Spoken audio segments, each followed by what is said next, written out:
My dear friends, let us pause on this mini gospel for a few seconds. It contains more than meets the eye. Usually, the exception being some Hispanic countries, the Holy Name is reserved for Jesus alone. And that in itself is an indication of its otherness. Unfortunately, the devil, who knows its power and would never pronounce it in exorcism, pushes people to abuse it. Look around. Is it not a typically Catholic vice? Whereas if one goes to the playground of a non-Catholic school which is transmitting at least Christian values, you will not find that same abuse. Why? I would like to reflect for a few seconds on this question of the abuse of language. It's something that Catholics tend to take lightly and would wonder why. Sometimes, especially amongst males, there is an element of virility, masculinity. One shows one's hardness, one's manhood. Look at the pub culture in Ireland, the language there that surrounds the Guinness. It's not brilliant, nor is the subjects usually discussed. Why? And even good Christian fathers, good people of otherwise integrity, honesty, and even prayer get into mode. Peer pressure is extremely strong. Bring that down in age. Look at the playground situation. Is it not true that to fit in, to be one of the gang, one has also to have the language of the gang? And very early on, that is the test. How long will a child hold out before yielding to that pressure with regard to the language that he uses? Why? Do we think that words have no importance? Words, I tell you, have an eternal importance.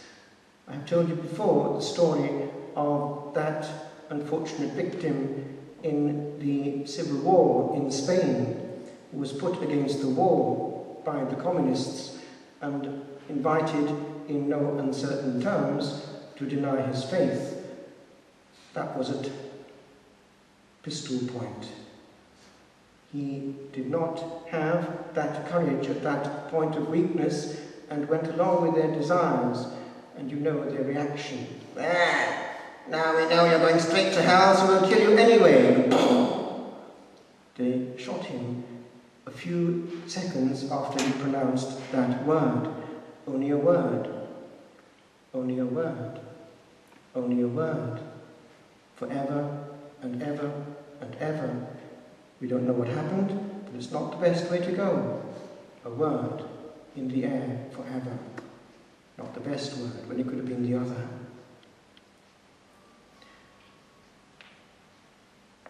With regard to the Holy Name, we in our area had this around us all over the place for the simple reason that our local Saint Bernardino preached on it and had this in his hand.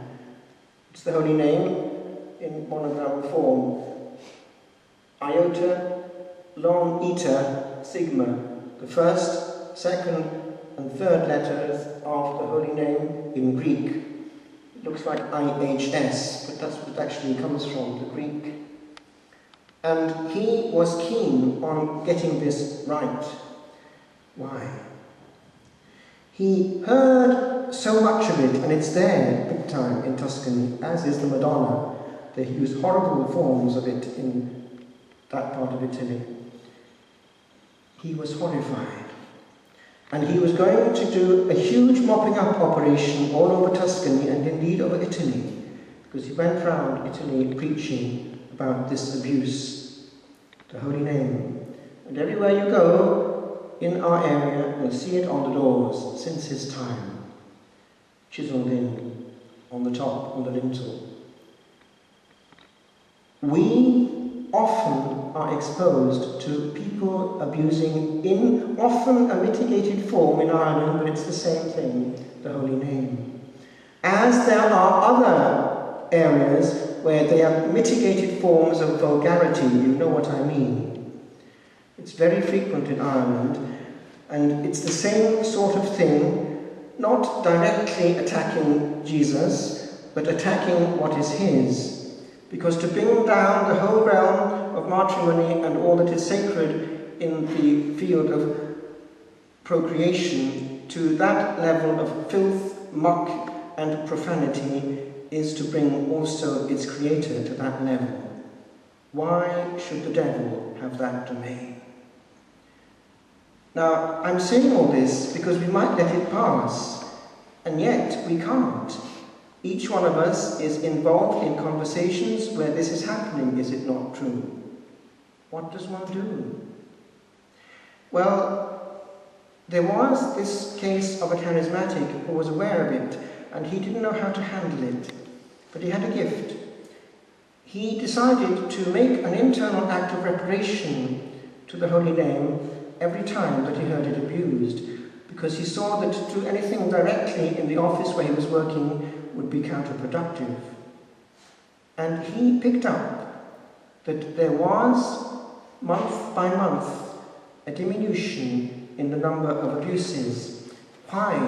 And he copped on. It was because the devil was being conquered every time that this was being pushed by the devil, because there was a gigantic act of internal reparation going on, and of praise and glory to God every time. And so the devil ceased to push so much. But I want to finish with another aspect. It's this. In general, the abuse of language. Two things. One, the indulgence in what is the norm in conversation. It's only bad news that is actually interesting news. So what do? We call port, scandal and gossip. Is it not true? Even holy gossip. Is it not true? That is what makes the cup of coffee interesting, isn't it?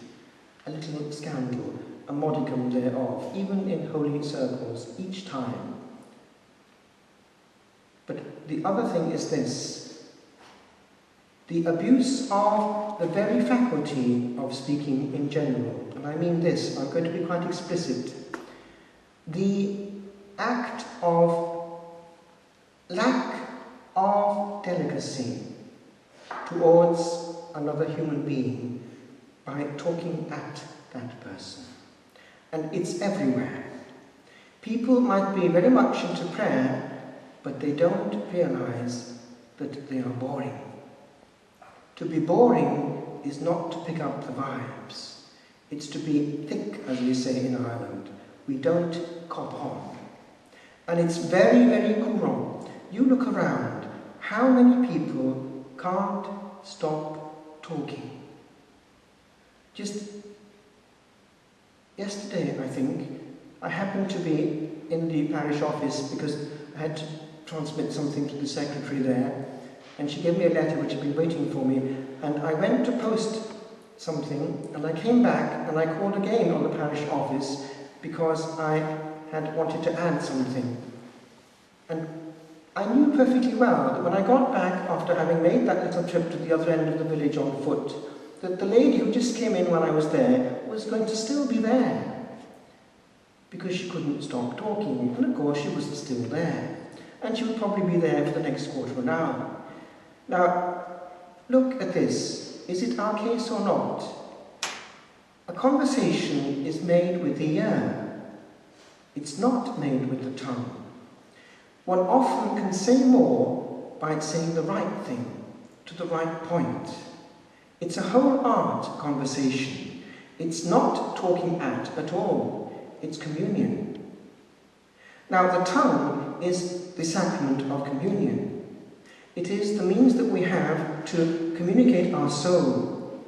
And if we're doing nothing but emitting noise, we are blocking profound communion. May I leave that with you as a resolution for this year. It's very practical. Look at the way you talk. Examine it at the end of the day. Have I been a source of blessing, of healing, of joy, and indeed of reception to someone? Or have I worn them down to a pulp? One last point. We're offering this to ask for the sparing of Ireland with regard to abortion. Think of these things. I just mentioned one thing I heard only the other day. It was that the decision on the part of the government and certain key people in the government to bring it in willy-nilly is comparable to what happened in Nazi Germany. In the Nuremberg trials, there were 4 judges being judged. 4 German judges being judged internationally. And in the film that was made on the Nuremberg trials in 1961, this conversation takes place. It was Judge Haywood cross-examining the one-time German judge, Janine, who had said this while being examined: "I never thought it would come to this. So many deaths."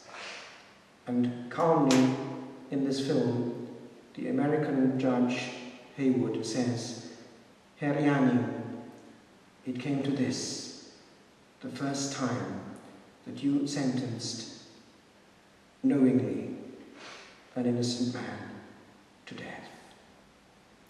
That is the weight of responsibility that those who bear our law right now carry before God and man and the little child in the womb." Look at the film on YouTube, The Silent Scream, done scientifically by Professor Nasonson, who was one of the main abortionists in the States until he saw on screen the scream of the poor child as they sucked him into the